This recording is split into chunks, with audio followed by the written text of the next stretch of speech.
Alhamdulillah nahmaduhu wa nasta'inuhu wa nastaghfiruh wa na'udzu billahi min syururi anfusina wa min sayyiati a'malina. May yahdihillahu fala mudhillalah wa may yudlil fala hadiyalah. Asyhadu an la ilaha illallah wahdahu la syarikalah wa asyhadu anna Muhammadan abduhu wa rasuluh la nabiyya ba'dah. Allahumma salli wa sallim ala nabiyyina Muhammad wa ala alihi wa sahbihi ajma'in amma ba'd. Hadirin dan hadirat serta para penonton dan para pemirsa yang saya hormati, Assalamualaikum warahmatullahi wabarakatuh. Alhamdulillah kita bersyukur kehadiran Allah Azza wa Jalla karena pagi ini kita berpeluang untuk sekali lagi mendalami selok-belok agama melalui tafsir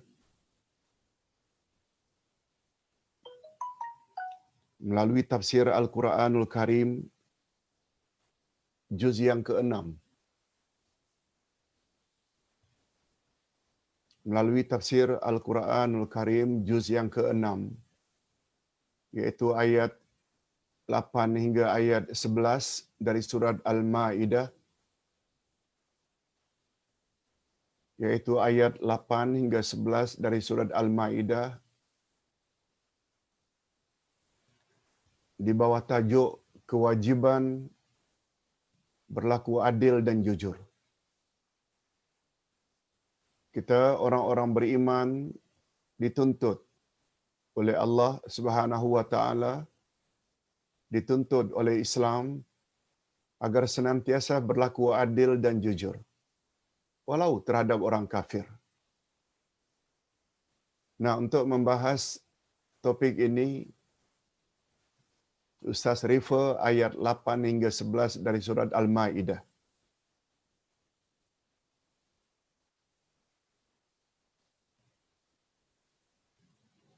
Ustaz bacakan dulu ayatnya.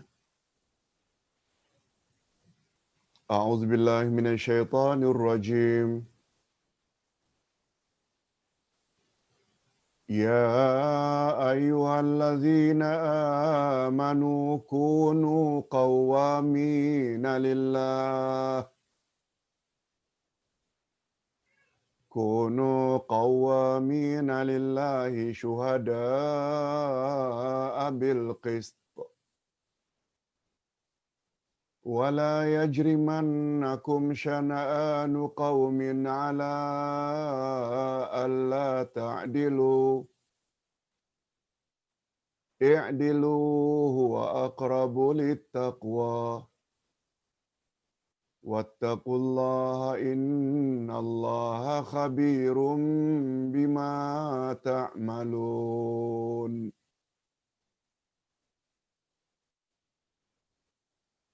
وعد الله الذين آمنوا وعملوا الصالحات لهم مغفرة وأجر عظيم. والذين كفروا وكذبوا بآياتنا أولئك أصحاب الجحيم. Na'udzubillah min dzalik. Ya ayyuhalladzina amanu dzkuru ni'matallahi 'alaikum idh hamma qaumun an yabsutu ilaikum aydiyahum fakaffa aydiyahum 'ankum wattaqullah wa 'alallahi falyatawakkalul mu'minun. Demikianlah ayat 8 hingga 9 dari surat Al-Ma'idah. Terjemahannya dulu. untuk mendapat satu gambaran, kita terjemahkan dulu. Walaupun terjemahan ini kita namakan terjemah harfiah, direct translation. Hai orang-orang yang beriman, hendaklah kamu jadi orang-orang yang selalu menegakkan kebenaran karena Allah.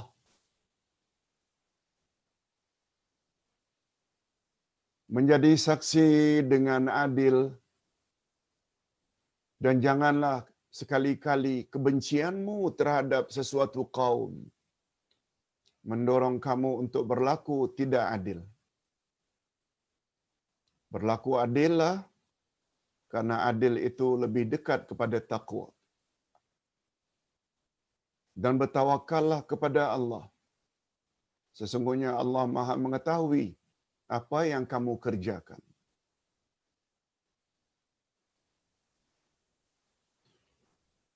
Allah telah menjanjikan kepada orang-orang yang beriman dan beramal saleh bahwa untuk mereka ampunan dan pahala yang besar.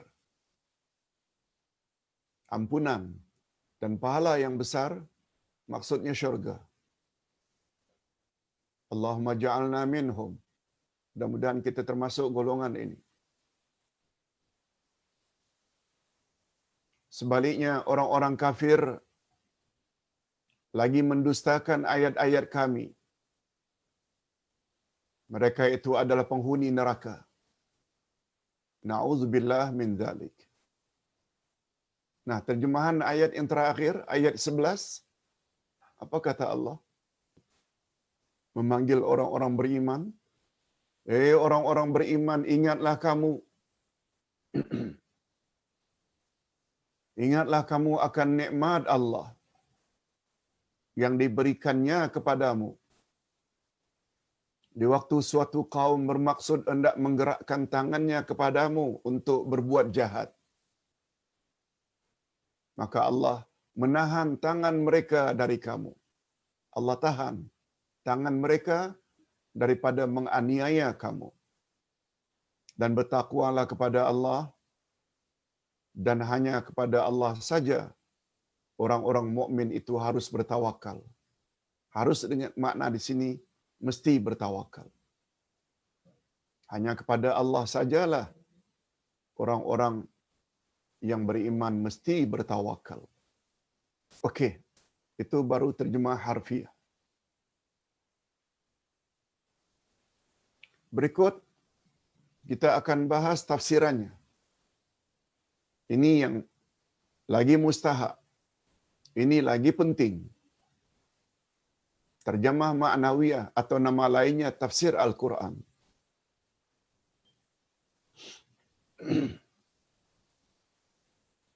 Pada ayat-ayat terdahulu Allah Subhanahu wa taala menyuruh orang-orang yang beriman agar memenuhi janji secara umum. Ini ayat sebelum itu. Sebelum ayat 8. Pada permulaan surat Al-Maidah 1 hingga 7, Allah Subhanahu wa taala suruh orang-orang beriman supaya memenuhi janji. Tapi janji itu secara umum.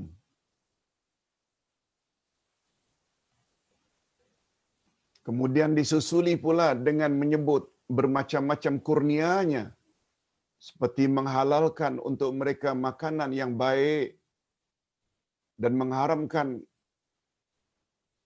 makanan yang tidak baik, serta memperbolehkan mereka sembelihan ahli kitab dan mengawini wanita-wanita ahli kitab. Itu semua telah kita atau telah disebut pada ayat sebelum ayat yang kita bacakan tadi. Lalu disusuli pula dengan ayat ini. Ini ayat yang kita baca tadi. Lalu pada ayat berikutnya, Allah Subhanahu wa taala menerangkan pula bagaimana sebaiknya kita bersikap terhadap orang lain.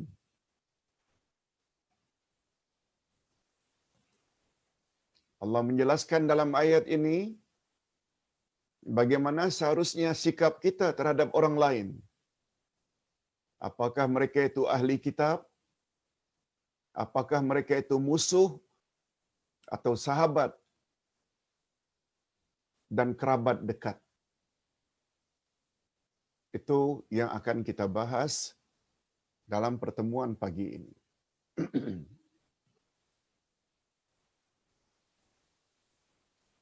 Kita terjemahkan sekali lagi ayat yang ke-8. Hai orang-orang yang beriman, hendaklah kamu jadi orang-orang yang selalu menegakkan kebenaran karena Allah. Menjadi saksi yang adil. Dan janganlah sekali-kali kebencianmu terhadap sesuatu kaum mendorong kamu untuk berlaku tidak adil. Berlaku adillah, karena adil itu lebih dekat kepada takwa. Dan bertakwalah kepada Allah. Sesungguhnya Allah Maha mengetahui apa yang kamu kerjakan. Okey. Itu terjemah harfiah.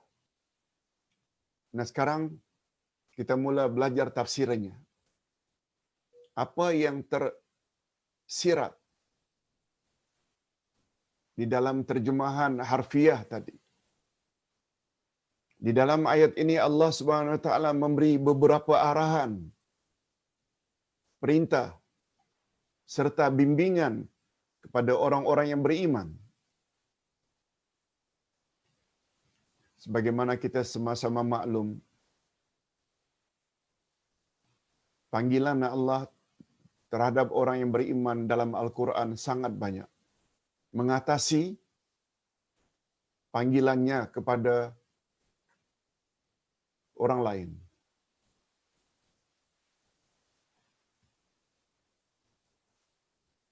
Kepada orang kafir, Allah panggil, ya ayyuhalladzina kafaru, sekali saja. Menunjukkan betapa bencinya Allah pada orang kafir. Sekali saja. Yaitu ayat 7 dari surat At-Tahrim. Sekali saja. Tapi berbeza dengan orang-orang yang beriman. Allah panggil, ya ayyuhalladzina amanu, hei orang-orang yang beriman, sebanyak 89 kali. 89 kali. Orang kafir hanya sekali, sedangkan orang-orang yang beriman Allah panggil karena sayangnya, karena kasihnya kepada orang beriman. Allah Subhanahu wa taala panggil sampai 89 kali dalam Al-Quran.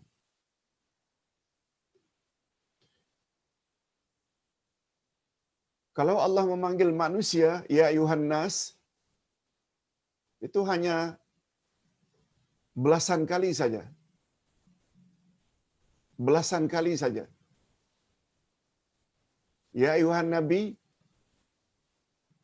ya ayuhan rasul, hanya beberapa kali saja. Tapi terhadap orang-orang yang beriman, Allah panggil sampai 89 kali. Sedangkan orang kafir pula Allah panggil sekali saja. Ya ayyuhalladzina kafaru, la ta'tadzirul yaum, innama tujzauna ma kuntum ta'malun. Itu saja sekali. Okey, kita berbalik. Dalam ayat yang kita pelajari pagi ini, ayat 8 hingga ayat 11, ini saja dah 2 kali. Ya ayyuhalladzina amanu Allah panggil.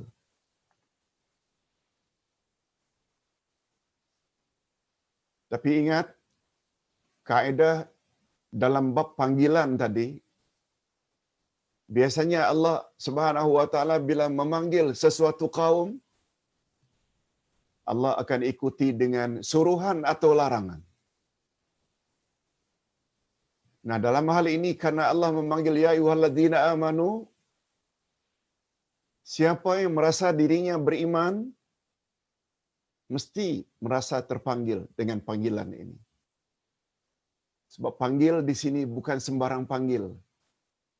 Panggil karena ada sesuatu yang Allah ingin sampaikan. Orang beriman perlu ambil berat, beri perhatian khusus sebab ini panggilan khas untuk mereka. Okey. Di dalam ayat ini Allah memberi beberapa arahan dan bimbingan kepada orang-orang beriman agar menjadi manusia yang sempurna dan bahagia. Allah sayang kita. Allah menginginkan agar kita bahagia. Agar kita jadi insan kamil, insan yang sempurna. Nah, dalam ayat 8 ini, apa Allah mahu dari kita? Pertama, hendaklah mereka, yakni orang-orang beriman, menjadi penegak kebenaran semata-mata karena Allah. Penegak kebenaran semata-mata karena Allah. Maksudnya, apa maksudnya? Orang-orang beriman, laksanakanlah kebenaran semata-mata mengharap ganjaran daripada Allah. Semata-mata mengharap ganjaran daripada Allah. Bukan karena manusia, bukan karena ingin dipuji oleh manusia, bukan karena mengharap sanjungan manusia, bukan. Orang-orang beriman, laksanakanlah kebenaran semata-mata karena Allah.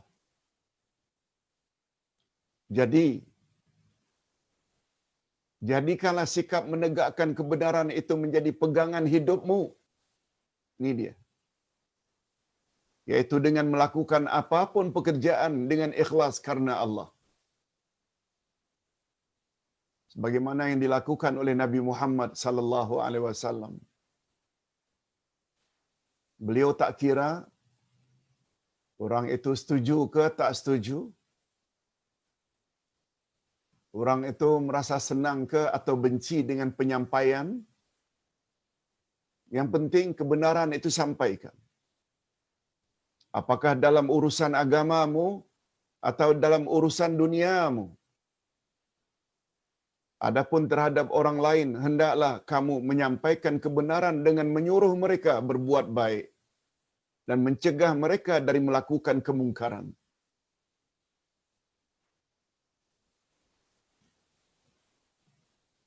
Sebabnya Allah Subhanahu wa taala setelah menyebut seluruh manusia dalam kerugian. Innal insana lafi khusrin. Illa, kecuali kata Allah. Yang tidak rugi itu illal ladzina amanu wa amilus salihat. Orang yang beriman kepada Allah. Beriman kepada kalamullah. Beriman kepada rasul, pada malaikat dan lain-lain. Iman dulu. Ini menunjukkan perkara iman ini adalah perkara yang perlu kita beri keutamaan, mendahului yang lain-lain. Baru wa amilus salihat. Amalkan apa yang kamu imani dalam dirimu, laksanakan suruhan, jauhi larangan Allah yang kamu imani. Tapi ingat, full stop. Wakafnya ayat bukan sampai di situ. Sesungguhnya seluruh manusia dalam kerugian kecuali orang beriman dan beramal saleh. Belum. Ada dua lagi. Wa tawasaw bil haq. Hendaklah kamu sampaikan kebenaran. Yes, ini dia. Ingin jadi insan yang tidak rugi, tidak cukup. Hanya punya iman, banyak ilmu, amalkan untuk diri sendiri, belum cukup. Wa tawasaw bil haq. Hendaklah kamu berpesan-pesan dengan kebenaran. Nah, apa dia kebenaran yang kita perlu pesankan? Yang dengan bahasa lain, berdakwahlah kamu. Sampaikanlah kepada manusia lain. Bila disebut dakwah, dia mengandung dua perkara utama. Konten dakwah, al-haq, kebenaran, dan dalam penyampaian kebenaran itu ada dua saja. Amar ma'ruf, nahi mungkar. Suruh orang buat baik dan cegah orang dari berbuat mungkar, buat jahat, buat maksiat. Itu dia kandungan utama dalam dakwah. Nah, bila kita dah menyampaikan kebenaran, sama ada suruhan atau larangan, dalam realitinya, kita akan berhadapan dua perkara. Kita akan berhadapan dengan dua kemungkinan. Orang suka atau orang benci. Nah, terhadap sikap manusia yang kita sampaikan dakwah, para pendakwah mesti sabar. Menahan diri. Bukan hanya terhadap cemohan mereka, jangan cepat marah, jangan lekas give up, merajuk, serik, juga sabar. Jangan sampai bangga diri karena disanjung orang.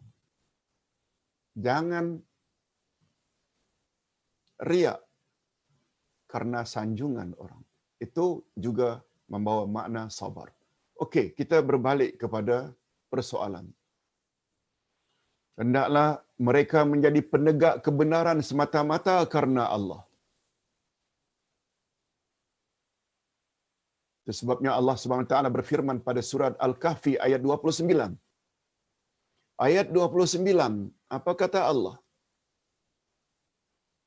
Walaupun itu arahan kepada Nabi Muhammad sallallahu alaihi wasallam, tapi sebenarnya arahan itu juga kepada umat Muhammad, khasnya para pendakwah, alim ulama, ustaz-ustaz.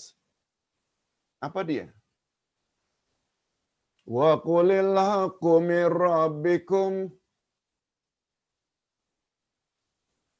Katakan, hai Muhammad, kebenaran yang aku sampaikan ini adalah dari Tuhanmu. Allah yang suruh aku sampaikan. Wa qul. Katakan olehmu, wahai Muhammad. Al-haqqu, kebenaran yang aku sebarkan ini, mir rabbikum, dari Tuhanmu. Bukan dari akal aku. Bukan dari diriku.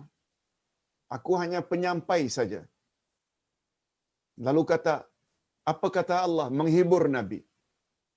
Supaya jangan terlalu sedih. Faman syaa'a falyu'min wa man syaa'a falyakfur. Barang siapa yang mau beriman, silakan beriman. Barang siapa yang ingin memilih kafir, hey Muhammad, biarkan dia kafir. Itu bukan urusanmu lagi, wahai Muhammad. Itu bukan urusanmu. Kamu tidak bertanggungjawab dengan kekafiran mereka. Sebab tugasmu menyampaikan saja kebenaran. Nah, prinsip ini mesti ada pada setiap pendakwah. Supaya mereka tidak lekas fras bila dicaci. Tidak lekas bangga diri bila disanjung dan dipuji. Yang penting ikhlas lillah.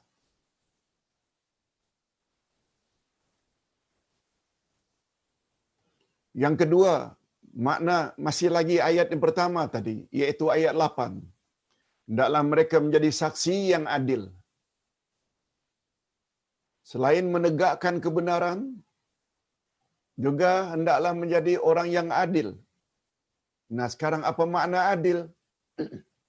Maksudnya, jika menjadi saksi dalam urusan apapun, hendaklah berlaku adil tanpa mengira siapakah orang yang dipersaksikannya itu. Apakah dengan penyaksian tersebut akan menguntungkan musuh? Apakah dengan persaksian tersebut menguntungkan musuh? Atau merugikan sahabat sendiri? Kita mesti berlaku adil.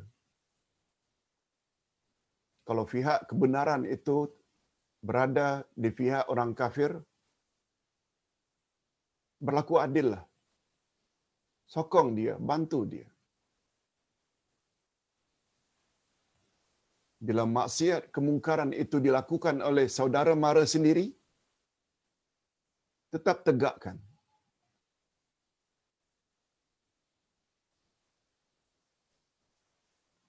Tetap tegakkan. Dengan adil. Hakikat ini terserlah di dalam ucapan Nabi Muhammad sallallahu alaihi wasallam. Apa kata Nabi? Lau sariqat Fatimatu binti Muhammadin laqata'tu yadaha. Lau sariqat Fatimah bintu Muhammadin laqata'tu yadaha. Jika Fatimah putri Muhammad, jika Siti Fatimah putri Nabi Muhammad mencuri, sariqat, laqata'tu yadaha. Aku sendiri yang akan potong tangannya. Jika Fatimah binti Muhammad mencuri, niscaya aku potong tangannya. Begitu kata Nabi sallallahu alaihi wasallam. Nampak sangat terserlah keadilan Nabi sallallahu alaihi wasallam dalam menegakkan kebenaran. Demikian juga sabda baginda kepada Bishr ketika beliau minta penyaksian terhadap sedekah yang diberikannya kepada anaknya Nu'man.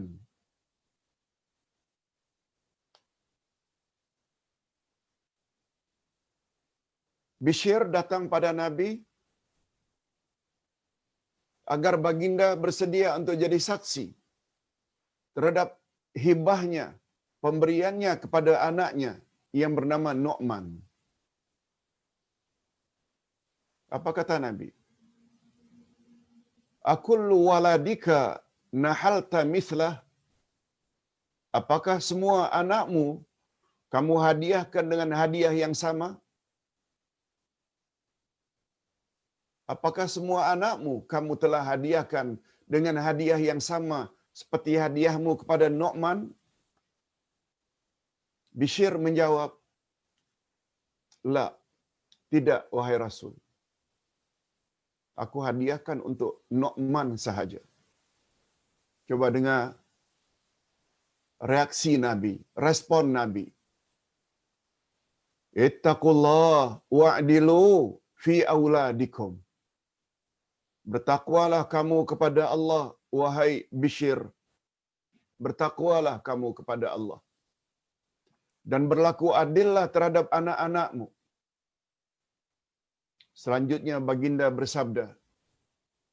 Apa kata Nabi? Ketika diminta untuk menjadi saksi hadiah Bishr kepada anaknya Nu'man.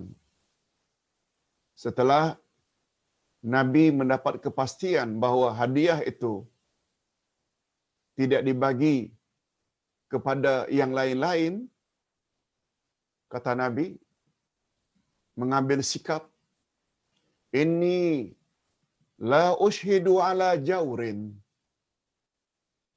Sesungguhnya aku tidak akan menyaksikan terhadap kezaliman.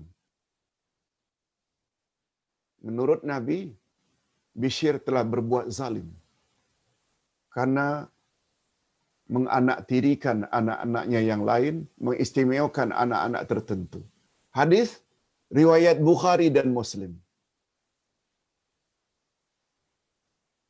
Dah dua dah.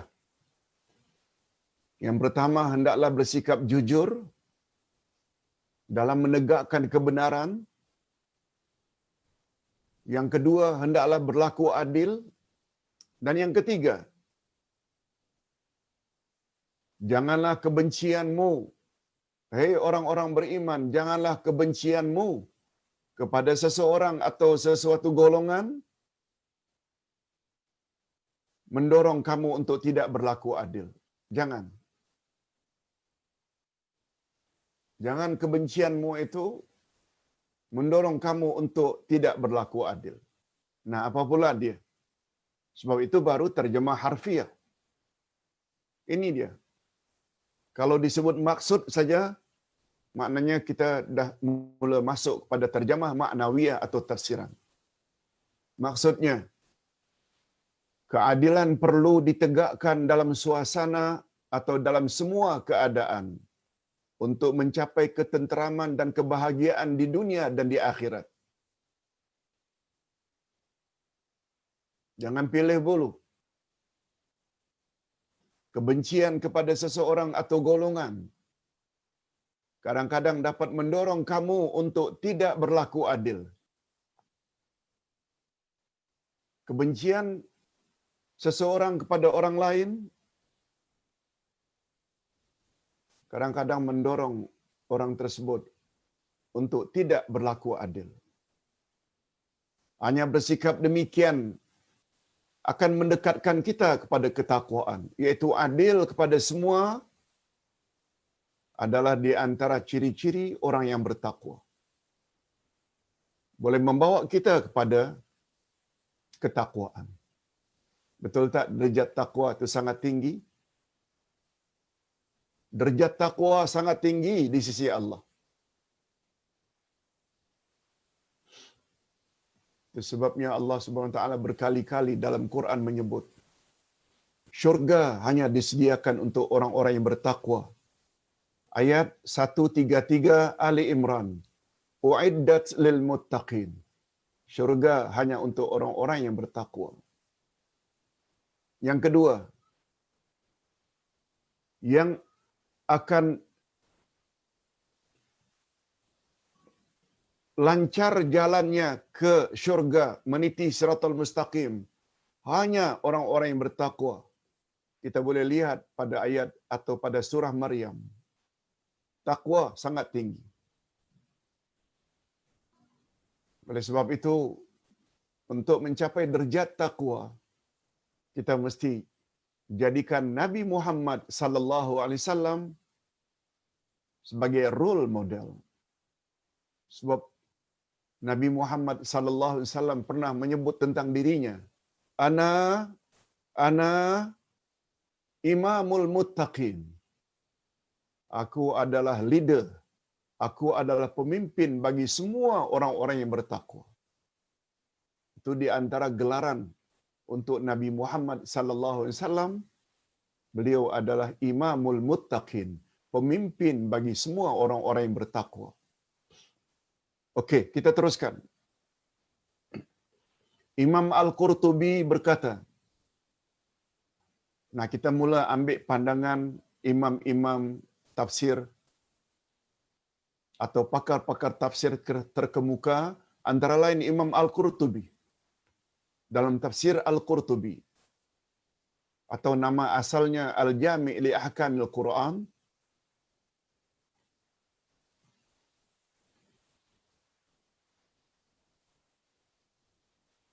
apa kata Imam Al-Qurtubi? Ayat di atas menunjukkan bahawa kekafiran. Ayat di atas menunjukkan bahawa kekafiran orang kafir tidak boleh dijadikan penghalang untuk kita berlaku adil pada mereka. Jangan karena mentang-mentang dia orang kafir membuat kita tidak berlaku adil pada mereka. Jangan. Demikian kata Imam Al-Qurtubi.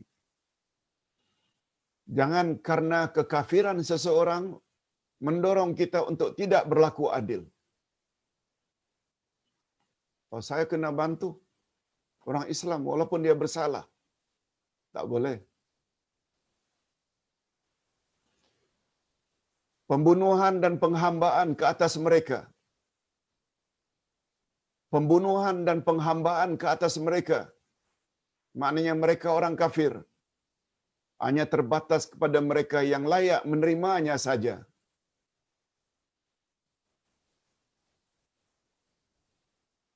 Kalau orang kafir itu perlu dibunuh, orang kafir itu perlu dijadikan hamba, itu adalah karena sikap mereka. Bukan karena kekafiran mereka. Apalagi dalam Islam, semua kita tahu, kafir, ada namanya kafir harbi, ada namanya kafir zimmi. Kafir zimmi ini, kita dengan orang kafir tidak ada saling perang memerangi. Musuh memusuhi. Hidup dengan damai. Berjiran tetangga. Satu masyarakat. Tapi bila ada unsur-unsur mereka mula mencemooh Islam, mereka mula-mula menghina Islam, menghina Nabi Muhammad sallallahu alaihi wasallam. Kafir macam itu perlu diajar. Kafir seperti itu perlu diambil sikap tersendiri. Ustaz ulang sekali lagi, ini poin penting. Ayat di atas menunjukkan bahawa kekafiran orang kafir tidak boleh dijadikan penghalang untuk kita berlaku adil kepada mereka.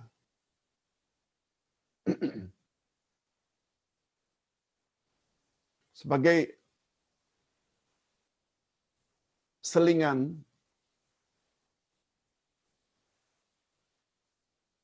Ali bin Abi Talib pernah menuduh seorang Yahudi mencuri baju besinya. Baju besi. Untuk berperang ada baju besi. Lalu Ali lihat Yahudi itu sedang menjual di tepi jalan. Ali kata, ini baju besiku.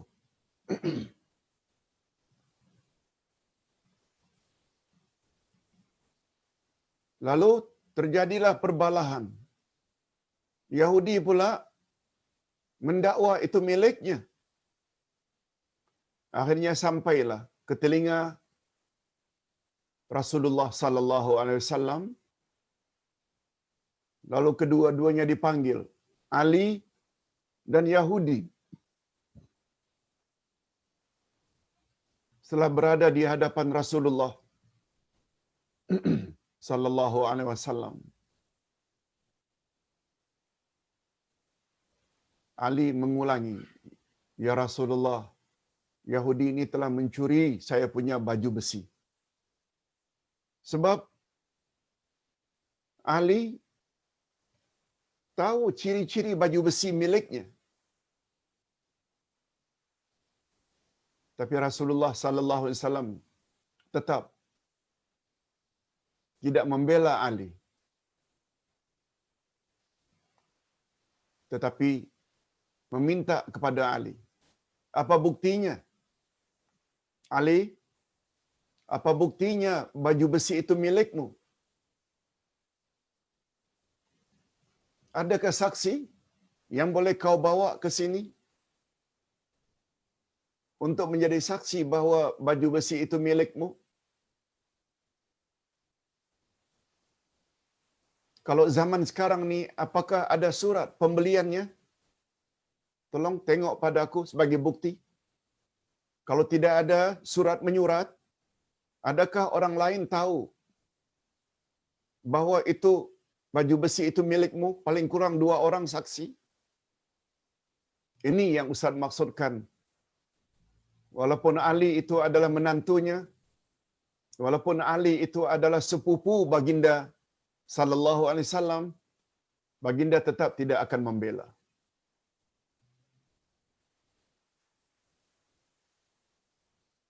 Karena Sayyidina Ali tidak mampu mendatangkan bukti atau saksi dalam Islam kepada yang dituduh, iaitu Yahudi. Nabi suruh bersumpah. Bersumpah dengan nama Allah bahawa baju besi itu memang milikmu.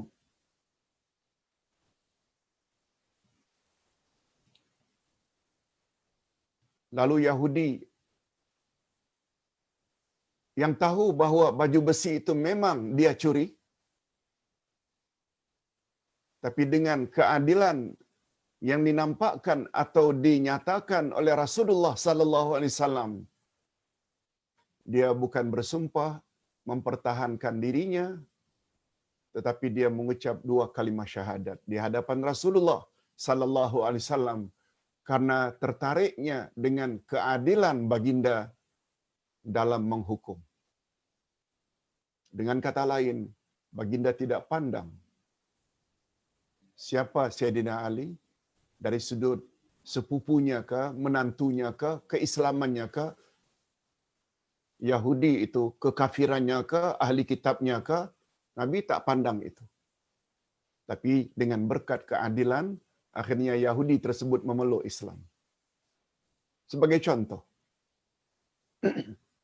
Contoh yang pertama tadi, andai kata Fatimah binti Muhammad mencuri, aku sendiri yang akan potong tangannya. Oh, itu lagi hebat. Kita terus. Kata Imam Al-Qurtubi, ayat di atas menunjukkan bahwa kekafiran atau kekafiran orang kafir tidak boleh dijadikan penghalang untuk kita berlaku adil kepada mereka. Kita dah buat contoh tadi. Pembunuhan dan penghambaan. Dengan kata lain, tekanan terhadap mereka orang kafir hanya terbatas kepada mereka yang layak menerimanya saja. Kalau mereka perang kita, perangi mereka. Kalau mereka bunuh kita, bunuh mereka. Bertindak balas, yang dalam bahasa Arab disebut al-muslah. Muslah ini, misal, kita ambil tindakan semisal, serupa dengan tindakan mereka, itu dipanggil al-muslah, bertindak balas, atau al-muslah terhadap mereka tidak dibolehkan, walaupun mereka membunuh wanita kita, anak-anak kita, dan perbuatan tersebut menyedihkan kita. Namun demikian, kita tidak dibolehkan membunuh mereka semata-mata dengan tujuan agar mereka juga merasa sedih dan gundah. Maksudnya, lakukanlah dengan adil. Kalau dia membunuh, apa bukti dia membunuh? Itu maksudnya. Dapatkan bukti. Kalau memang terbukti dia membunuh, baru. Itu maksudnya. Bukan karena dia kafir, kita buat sesuka hati. Itu menurut Imam Al-Qurtubi. Kita minta pula pandangan Imam Ibnu Katsir. Juga salah seorang ahli tafsir yang terkenal. Apa kata Imam Ibnu Katsir? Ungkapan adil itu lebih dekat kepada taqwa. Huwa aqrabu littaqwa. I'dilu, berlaku adillah. Karena berlaku adil itu lebih dekat pada taqwa. Apa maksudnya? Imam Ibnu Katsir lalu menjelaskan. Ungkapan adil itu lebih dekat pada taqwa di dalam ayat i'dilu huwa aqrabu littaqwa. Berlaku adillah karena adil itu lebih dekat kepada taqwa. Tidak berlaku di sini pengertian asal atau isim tafdhil, yaitu karena menyatakan lebih. Bahagian ini perlu fokus sedikit, sebab sedikit rumit. Bukanlah rumit manapun, pemahaman saja. Dalam bahasa Arab, satu-satu kata kerja, fi'il, verb,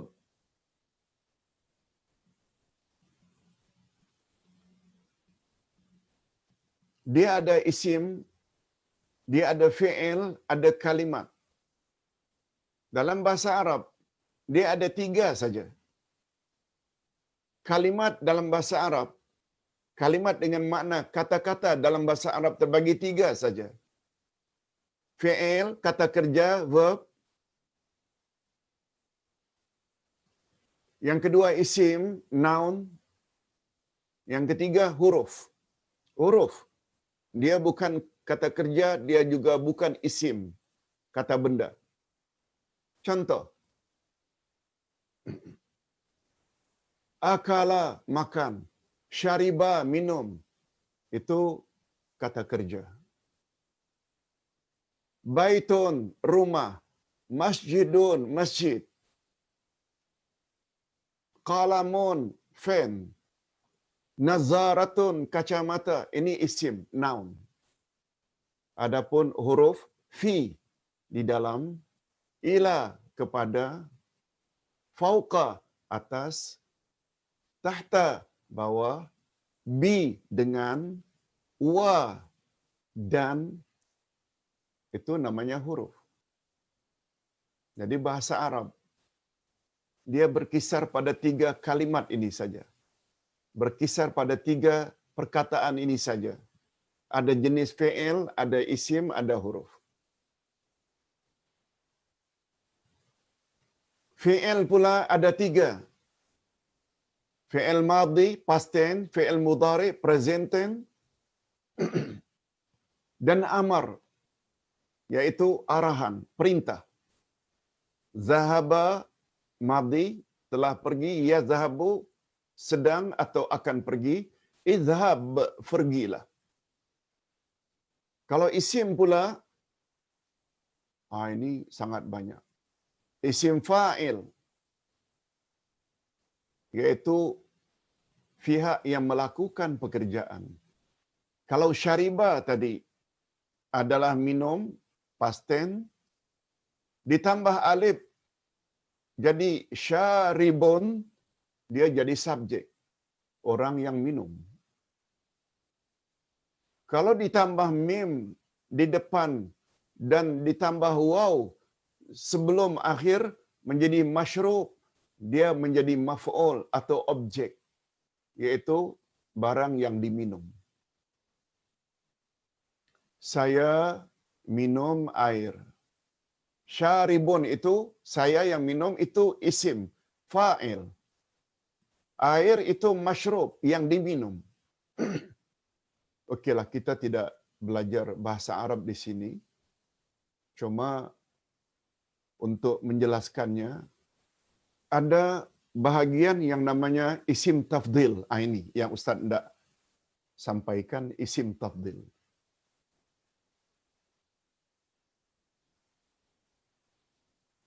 Jamila, cantik.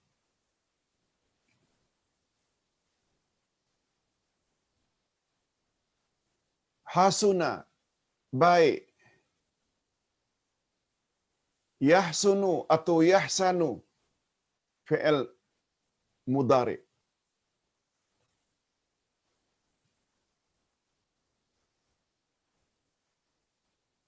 Kalau disebut ahsan, ahsan dari kata hasana menjadi ahsan, maknanya lebih baik. Itu namanya isim tafdil. Isim atau noun yang menunjukkan lebih, lebih baik.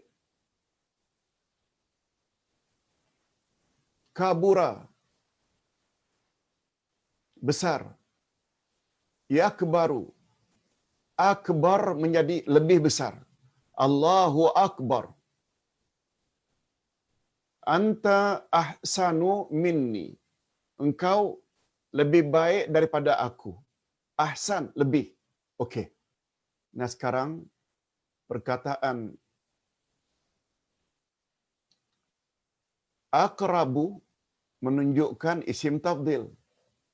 Tetapi dalam ilmu tafsir, untuk ayat ini, kita tidak boleh berlakukan sebagai isim tafdil. Tak boleh dijadikan sebagai isim tafdil, walaupun bentuknya isim tafdil. Itu sebabnya kita bila belajar tafsir, tidak cukup sekedar tahu bahasa Arab, tetapi kita juga perlu tahu akidah, ibadah, asbabun nuzul, nasikh mansukh. Banyak ilmu-ilmu yang perlu kita miliki untuk menafsirkan ayat Quran dengan lebih sempurna. Ustaz buat contoh. Mengapa Ustaz? Aqrabu maknanya lebih dekat.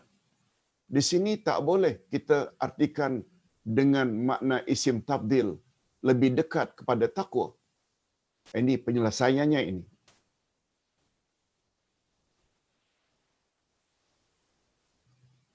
Berlaku adillah karena adil itu lebih dekat kepada takwa. Nah, fokus kepada lebih dekat kepada takwa. Lebih dekat pada takwa di sini tidak berlaku pengertian asal isim tafdil untuk menyatakan lebih. Perkataan lebih di sini tidak bermaksud untuk menyatakan makna lebih di antara dua perkara. Dia lebih cantik daripada A, lebih cantik daripada B. Memang B itu adalah lebih cantik daripada B. Ajmal. Itu isim tabdil. Tapi di sini tidak berlaku isim tabdil. Apa maksudnya Ustaz? Ini dia.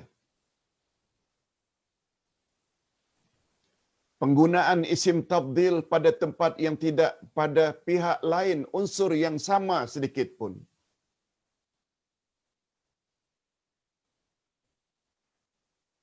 Tidak berlaku isim tabdil di sini. Seperti perkataan sebahagian sahabiat kepada Umar bin Al-Khattab radhiyallahu anhu. Apa kata sahabiat? Sahabiat maknanya sahabat-sahabat Nabi dari kalangan wanita. Sahabat-sahabat Nabi dari kalangan lelaki namanya sahabat. Tapi sahabat-sahabat Nabi dari kalangan wanita dipanggil sahabiat. Apa kata sahabiat terhadap Umar bin Al-Khattab? Ini dia. Anta afazzu wa aghlazu min Rasulillah sallallahu alaihi wasallam. Tuan, wahai Umar, adalah lebih keras dan lebih kasar daripada Rasulullah sallallahu alaihi wasallam. Kalau diguna pakai isim tabdil, maknanya keras dan kekasaran itu juga ada pada diri Nabi Muhammad sallallahu alaihi wasallam. Itu yang dimaksudkan. Digunakan isim tabdil lebih keras, lebih kasar. Di sini menggandingkan antara Umar dengan Rasulullah. Tuan, wahai Umar, adalah lebih keras dan lebih kasar dari Rasulullah. Bila dibandingkan antara A dan B, maknanya sifat itu mesti ada pada dua-dua. Nah, dalam hal ini, pada Rasulullah tidak ada keras, pada Rasulullah tidak ada kasar. Itu yang dimaksudkan. Bentuknya isim tabdil menyatakan lebih, tetapi tidak berlaku makna isim tabdil di situ. Diharapkan mudah-mudahan boleh fahamlah dengan penjelasan ringkas Ustaz ini. Kita buat contoh lain supaya lebih faham. Seperti perkataan, ungkapan ini tidak memberi makna. Tuan, wahai Umar, adalah lebih keras dan lebih kasar daripada Rasulullah. Ungkapan ini tidak memberi makna pada diri Rasulullah itu ada sifat keras dan kasar sedikit pun. Itu maksudnya. Kita buat contoh lain. Allah Subhanahu wa taala berfirman,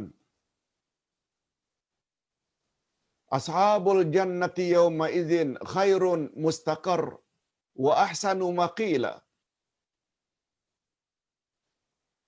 Penghuni syurga, penghuni syurga pada hari itu lebih baik tempat tinggalnya dan lebih indah tempat istirahatnya.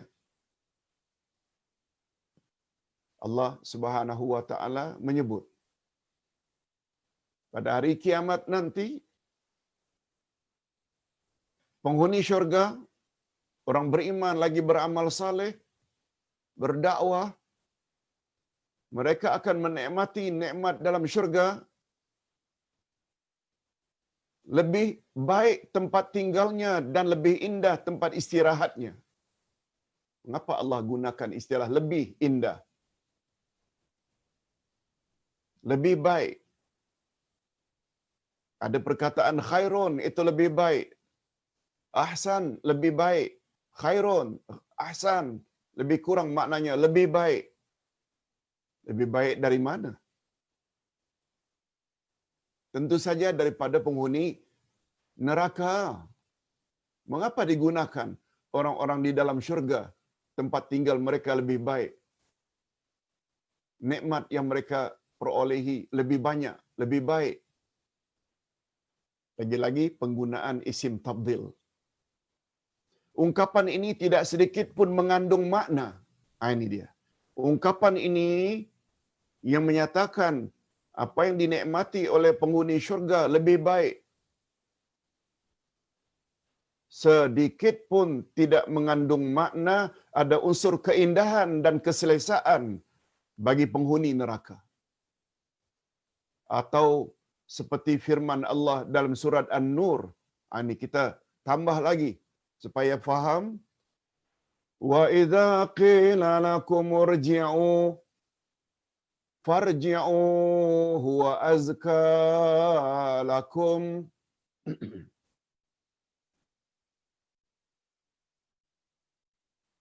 Dan jika dikatakan kepadamu kembali sajalah, maka hendaklah kamu kembali. Itu lebih bersih bagimu. Maksudnya, jika penghuni rumah yang kita datangi atau ziarahi itu menyuruh agar kita kembali saja, maka kita hendaklah kembali saja. Sikap ini lebih bersih bagi kita. Ini tidak memberi makna masih terdapat unsur bersih jika kita lebih memilih untuk tidak kembali. Apa maksudnya, Ustaz? Dalam Islam, kata Nabi, bila kita ingin datang rumah seseorang, hendaklah minta izin dan memberi salam. Kita pendekkan cerita. Penghuni rumah tersebut mengambil sikap, balik sajalah, kami ada hal. Mungkin suami isteri ini sedang berkelahi, sedang bertengkar, tak selesa menghadapi tetamu. Ayat mengatakan, bila dikatakan oleh tuan rumah, balik sajalah, itu adalah lebih bersih bagimu. Lebih bersih bagimu. Ini tidak bermakna, andai kata kita tunggu saja, tak mau balik, juga mengandung makna bersih. Tak. Itu bermakna, di sini tidak ada berlaku isim tabdil. Dengan kata lain, jika kita mengambil sikap duduk saja, tunggu, barangkali suaminya belum balik lagi, itu bermakna sikap itu tidak baik.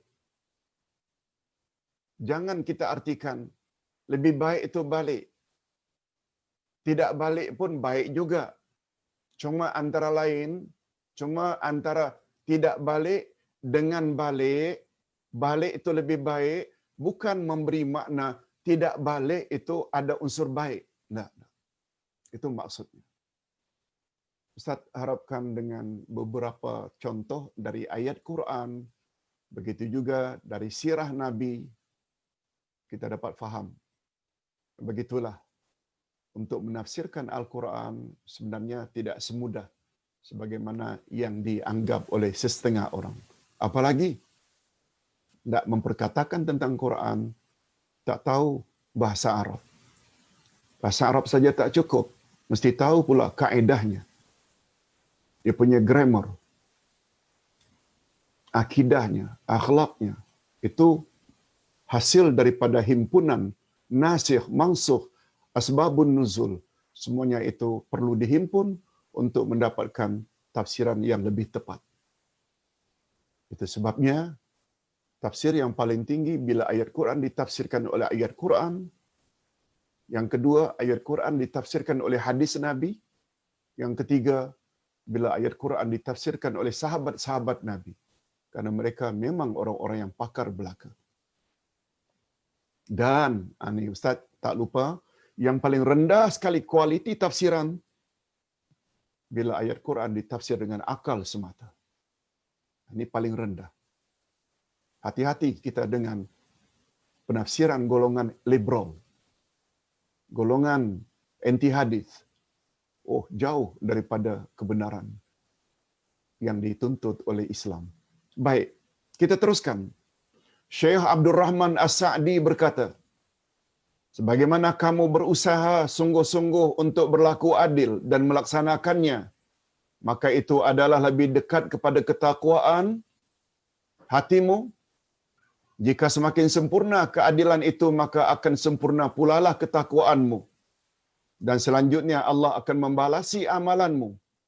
Apakah amalan yang baik atau yang jahat, yang kecil atau yang besar. Apakah balasan itu di dunia atau di akhirat. Itu tambahan daripada As-Sa'di dalam kitab tafsirnya Kalamul Mannan. Okey, kita teruskan. Kita hanya ada masa 15 minit lagi untuk Ustaz jelaskan baki tafsir ni, baru kita masuk kepada soal jawab insya-Allah jika ada. Insya-Allah sempat. Masih ada 1,5 muka surat lagi. Yes.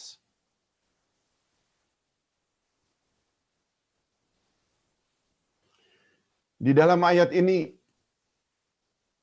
di dalam ayat berikutnya Allah SWT menerangkan keadaan dua golongan manusia di akhirat nanti. Coba perhatikan. Kita akan termasuk golongan yang mana satu? Allah Subhanahu Wa Taala memberi panduan pada kita. Mereka akan mendapat balasan setimpal di akhirat nanti.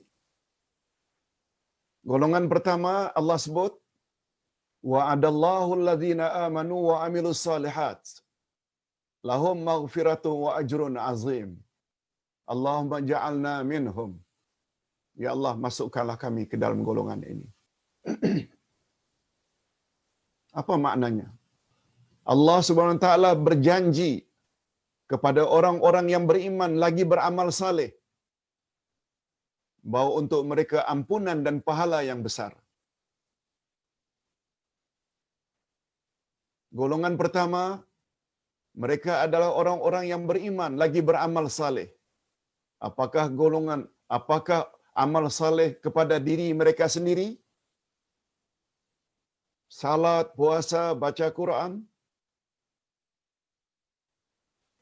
Atau amal salehnya kepada orang lain? Bercakap benar, jaga amanah, dan lain-lain, sopan santun? Maka untuk mereka ampunan daripada Allah, maghfirah minallah. Ampunan daripada Allah dan pahala yang besar, yaitu al-jannah.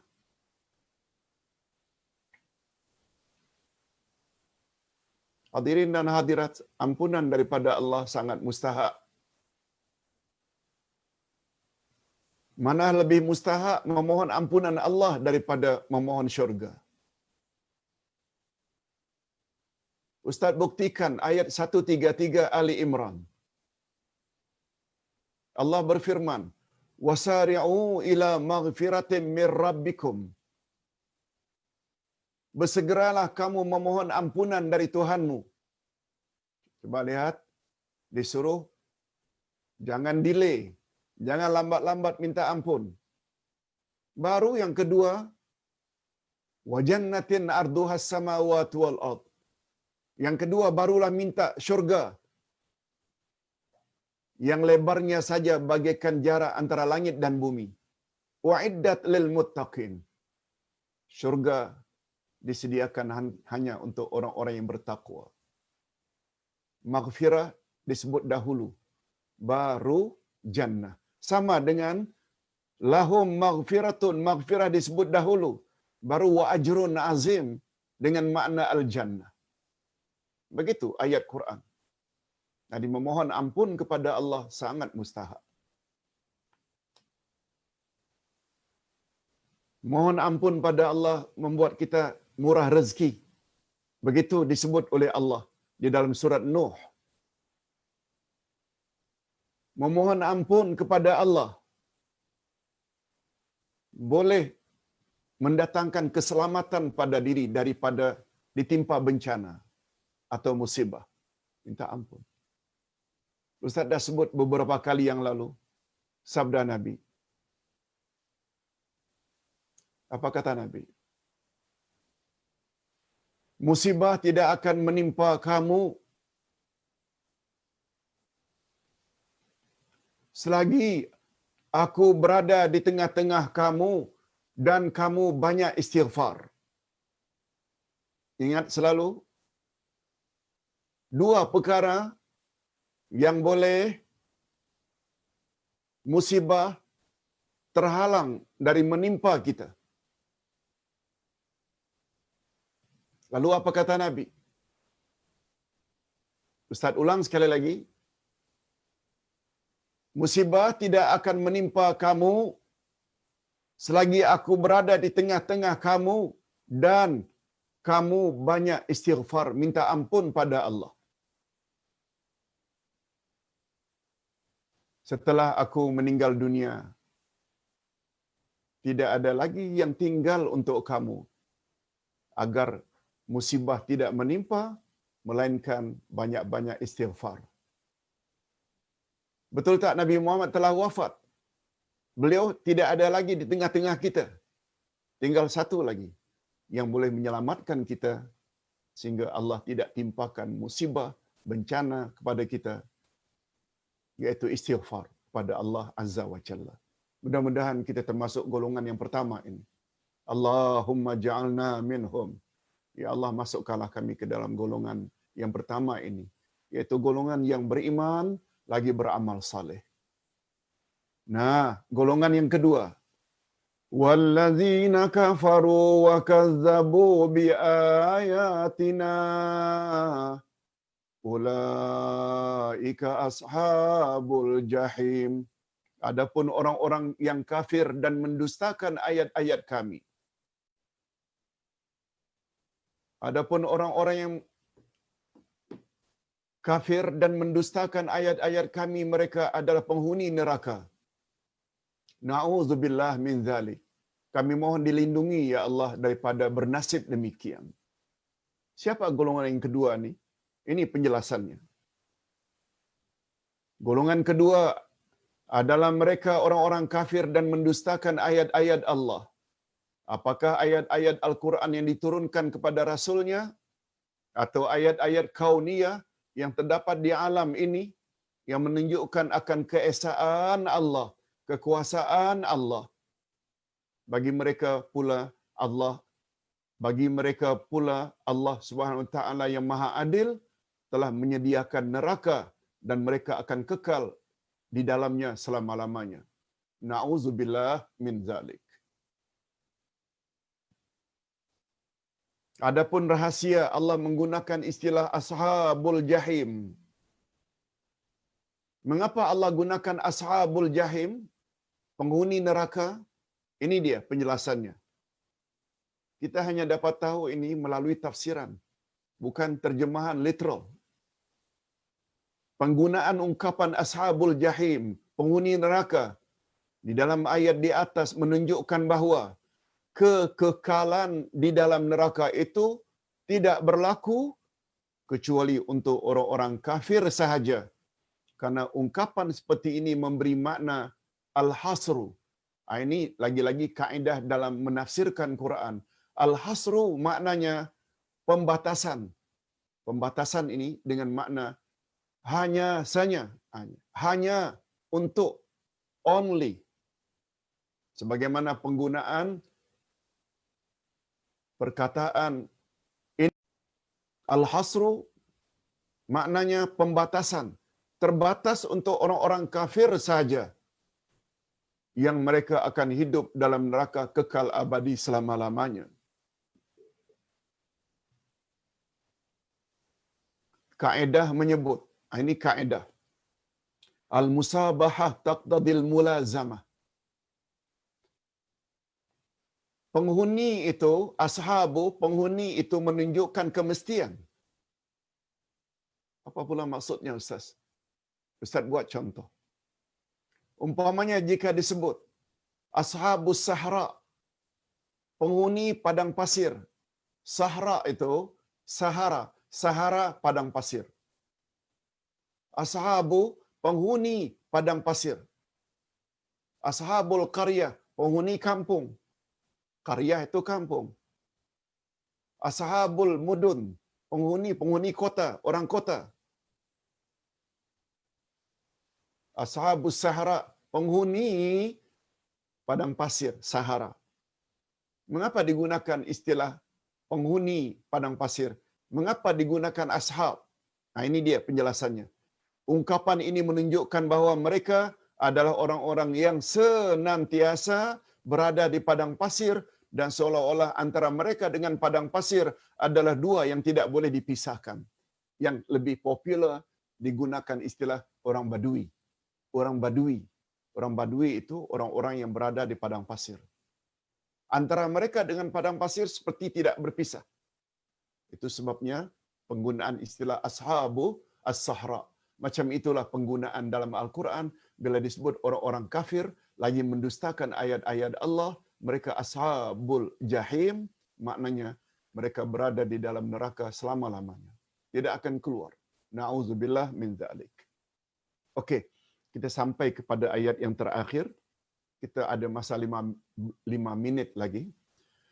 Ya ayyuhalladzina amanu dzkuru ni'matallahi 'alaikum id hamma qaumun an yabsutu ilaikum aydiyahum fakaffa aydiyahum ankum wattaqullah wa 'alallahi falyatawakkalul mu'minun.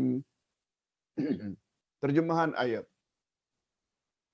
Hai orang-orang yang beriman, ingatlah kamu akan nikmat Allah yang diberikannya kepadamu. Nah, nikmat apa pula yang Allah ingin sebut dalam ayat ini? Di waktu suatu kaum bermaksud hendak menggerakkan tangannya kepadamu untuk berbuat jahat, maka Allah menahan tangan mereka dari kamu. Dan bertakwalah kepada Allah, dan hanya kepada Allah sajalah orang-orang mukmin itu harus bertawakal.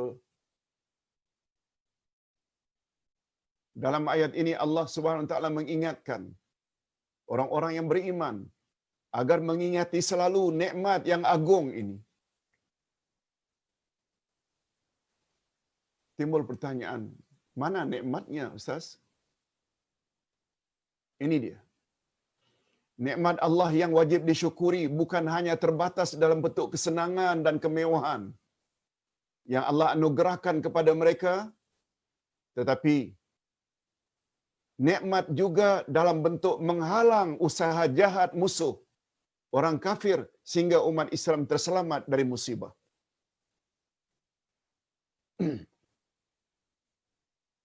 Ustaz, jelaskan sedikit supaya sama-sama faham. Nikmat dalam Islam bukan hanya mendapat kemewahan hidup, tapi terhindarnya kita dari malapetaka juga adalah nikmat.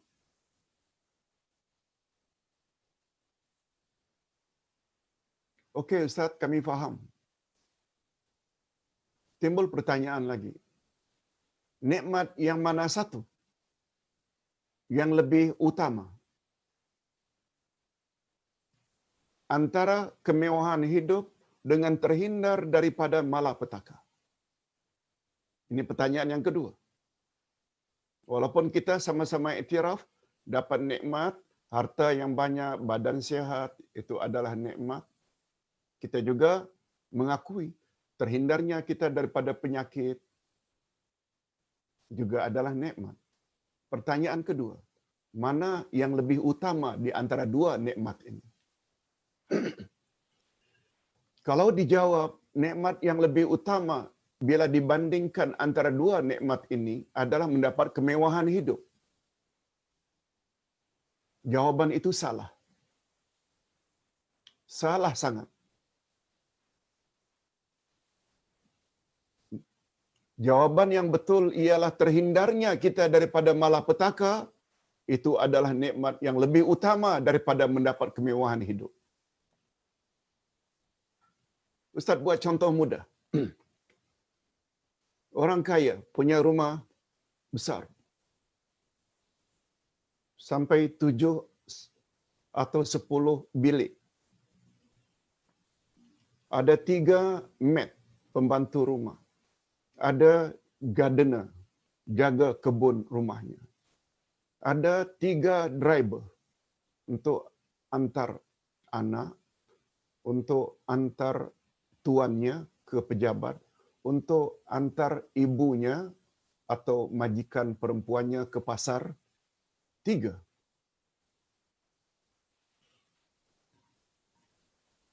Tetapi majikan ini walaupun hidup mewah, ada kereta sampai 3 atau 5.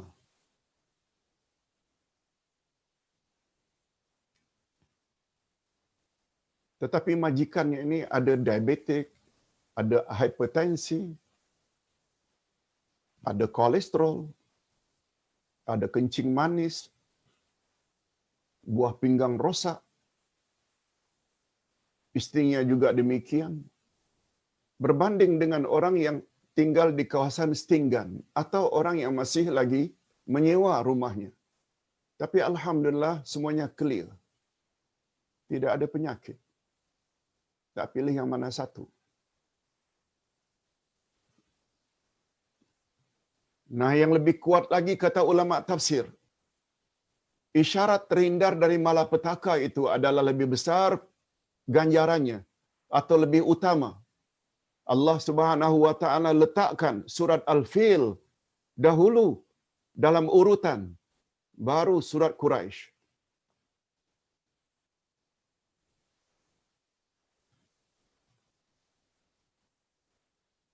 Alam tara kaifa fa'ala rabbuka bi ashabil fil. Surat Al-Fil disusuli kemudian oleh surat Quraisy. Li'ila fi Quraisy. Kedua-dua surah ini nanti kita akan jelaskan dalam tafsir Juz Amma. Mana dahulu? Dahulu surat Al-Fil.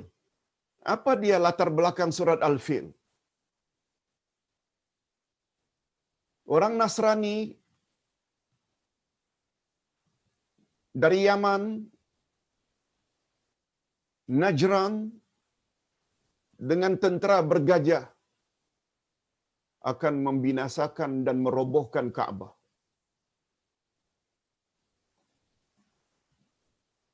Lalu Allah Subhanahu wa taala halang. Allah Subhanahu wa taala halang niat jahat mereka dengan kirim burung ababil. Akhirnya musnah, hancur. Ashabul Fil, tentera bergajah. Selamat orang Quraisy yang menjadi penjaga Ka'bah. Surat Quraisy pula Allah menyebut kebiasaan orang-orang Quraisy mengadakan perjalanan dagang musim sejuk dan musim panas, sehingga mereka akhirnya mendapat keamanan dan kemakmuran hidup. Okey. Orang Quraisy kedua-dua dijelaskan oleh Allah dalam 2 surah ini. Pertama, mereka terhindar daripada malapetaka. Yang kedua, mereka dapat banyak nikmat. Mana surah yang disebut lebih dahulu? Al-Fil dahulu. Al-Fil mengandung makna terhindarnya orang kafir Quraisy daripada musibah. Sedangkan Quraisy pula mereka dapat nikmat yang banyak. Ini juga kata ulama tafsir memberi isyarat. Terhindarnya kita daripada malapetaka itu adalah lebih besar. Nah, jangan dikira Allah halang orang kafir menguasai kita. Oleh sebab itu bila orang kafir suka cemoh kita, caci kita, macam-macam yang kita dapati. Kemudian musim penghinaan orang-orang kafir itu berakhir. Ini maknanya Allah tolong kita daripada terus dicaci, ditolong. Ini juga satu nikmat. Syukurilah nikmat ini. Syukurilah nikmat yang kita tidak terus-menerus dicaci oleh orang-orang kafir. Ustaz kira kita faham apa yang Ustaz maksudkan. Ini pemahaman. Ini perlunya kita kepada tafsir Al-Quran. Okey, kita jelaskan selanjutnya. Banyak riwayat yang menerangkan tentang sebab turun ayat ini. Ini tentang asbabun nuzul pula. Riwayat yang paling kuat ialah tentang seorang lelaki dari suku Muharib yang bernama Hauras bin Haris. Sambil menghunus pedang di hadapan Rasulullah sallallahu alaihi wasallam dia berkata, siapakah yang dapat membelamu, hei Muhammad? Sekarang pedang sudah di tanganku untuk memancungmu. Nabi Muhammad sallallahu alaihi wasallam dalam keadaan demikian hanya menjawab, Allah. Maksudnya Allah saja yang akan melindungi aku, bukan kamu. Begitu disebut nama Allah, maka terjatuhlah pedang dari tangannya. Lalu pedang itu diambil oleh Rasulullah sallallahu alaihi wasallam sambil berkata, "Nah, sekarang siapa yang dapat membelamu? Pedang sudah ada di tanganku." Lelaki itu menjawab, "Jadilah engkau sebaik-baik orang yang bertindak balas, wahai Muhammad." Dia merayu, jadilah orang yang baik dalam bertindak balas. Maksudnya kalau Nabi tidak bertindak balas boleh. Tapi bila Nabi mau memaafkan, itu maksudnya. Lalu Nabi bertanya, "Maukah engkau mengakui bahawa tiada Tuhan selain Allah dan aku adalah Rasulnya?" Maknanya Nabi ajak dia supaya mengucap 2 kalimat syahadat. Lelaki itu menjawab, "Saya berjanji tidak akan memerangimu dan tidak akan turut serta kaum yang memerangimu." Setelah kembali kepada kaumnya, lelaki tersebut berkata, "Saya baru saja datang berjumpa seorang manusia yang paling baik. Saya baru saja berjumpa dengan manusia yang paling baik, yaitu Rasulullah sallallahu alaihi wasallam." Coba tengok hidayah. Kadang-kadang boleh berlaku dalam bentuk demikian. Pada akhir ayat ini, Allah Subhanahu wa taala memerintahkan kepada orang-orang yang beriman agar bertakwa kepadanya. Karena takwa adalah tangga menuju kejayaan, yaitu dengan melaksanakan suruhannya dan menjauhi larangannya. Selanjutnya Allah menyuruh mereka agar bertawakal hanya kepada Allah dalam semua urusan. Maksudnya, setelah mereka berusaha dan berikhtiar sesuai dengan kemampuan, maka mereka hendaklah bertawakal. Tawakal dengan makna berserah diri kepada Allah, menyandarkan keberhasilan atau kejayaan usaha mereka hanya ditentukan oleh Allah, apakah dalam urusan keagamaan atau keduniaan. Baik, minta maaf, kita terlebih 5 minit daripada masa yang kita jangkakan. Berikut